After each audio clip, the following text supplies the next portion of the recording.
आगामी गणेशोत्सवाच्या पार्श्वभूमीवर आगमन मिरवणूक, विसर्जन मिरवणूक आणि मंडळांसाठीच्या नियमांबद्दल आज पोलीस अधीक्षक निलोत्पल यांनी पत्रकार परिषद घेत माहिती दिली। यामध्ये आगमन आणि विसर्जना दिवशी साऊंड सिस्टीमला परवानगी असेल, इतर वेळी पारंपरिक वाद्य वापरावं लागेल। त्याचबरोबर वाहत्या पाण्यात विसर्जन करता येणार नाही, याबद्दल सुद्धा त्यांनी स्पष्ट निर्देश दिले। 14 सप्टेंबर रोजी गणपती बाप्पांचं आगमन होत आहे। या अनुषंगानं प्रशासन आणि गणेश मंडळांमध्ये बैठकी पार पडत आहेत। यामध्ये मंडळांसाठी घालण्यात आलेल्या नियमावलींबद्दल अनेक गैरसमज निर्माण होत असल्यानं पोलीस अधीक्षक निलोत्पल यांनी आज पत्रकार परिषद घेत माहिती दिली।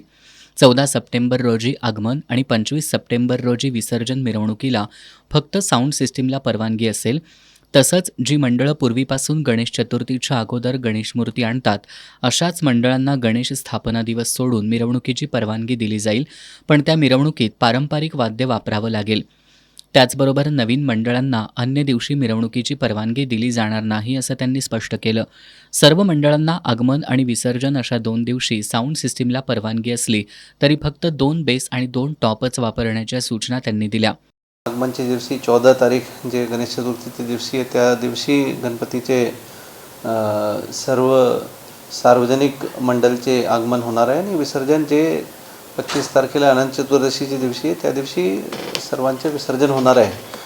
असे काही ठराविक गणपती मंडळ आहे ज्यांचे पूर्वीपासून पारंपरिक रीतीने काही वर्षापासून आगमन, मोठे मंडळ आहे ज्यांचे आगमन ॲक्च्युअल आगमनचे पूर्वी होत आहे। असे लोकांना काही कन्फ्युजन होतं की आम्ही त्यांना मिरवणूकची परवानगी देणार नाही आणि यासाठी काही कन्फ्युजन सुरू होतं। त्यामध्ये सर्वांना स्पष्ट केलेलं आहे की ज्यांचे ठराविक काही वर्षापासून आगमन मिरवणूक सुरू आहे, असे लोकांना आगमन मिरवणूकची आम्ही परवानगी देणार आहे, परंतु पारंपरिक वाद्ययंत्रसोबत देणार आहे।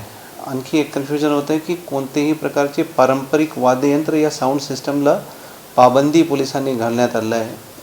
तर त्याबद्दल पण क्लॅरिफाय केलेलं आहे की पारंपरिक वाद्ययंत्रावर कोणत्याही प्रकारची आम्ही पाबंदी केलेला नाही आहे। साऊंड सिस्टम जे 14 आणि 25 तारखेला आगमन आणि विसर्जनची मिरवणूक होणार आहे, त्यामध्ये साऊंड सिस्टमला पण आम्ही परवानगी देणार आहे, परंतु त्यामध्ये फक्त 2 बेस आणि 2 टॉपला परवानगी देणार आहे। आणि जे सुप्रीम कोर्टचे जे गाईडलाईन्स आहे नॉईज पोल्युशनबद्दल, त्यांचे चौकटीत राहून गणपती उत्सव साजरा करतील सर्व मंडळ, याच्यासाठी महासमितीला यांच्याबद्दल पण आम्ही सूचना देण्यात आल्या आहे। वाहत्या पाण्यात मूर्ती विसर्जन करता येणार नाही, असं सुद्धा त्यांनी स्पष्ट केलं। सर्व मंडळांनी या नियमावलींचं काटेकोरपणे पालन करून प्रशासनाला सहकार्य करावं, असं आवाहन त्यांनी केलं।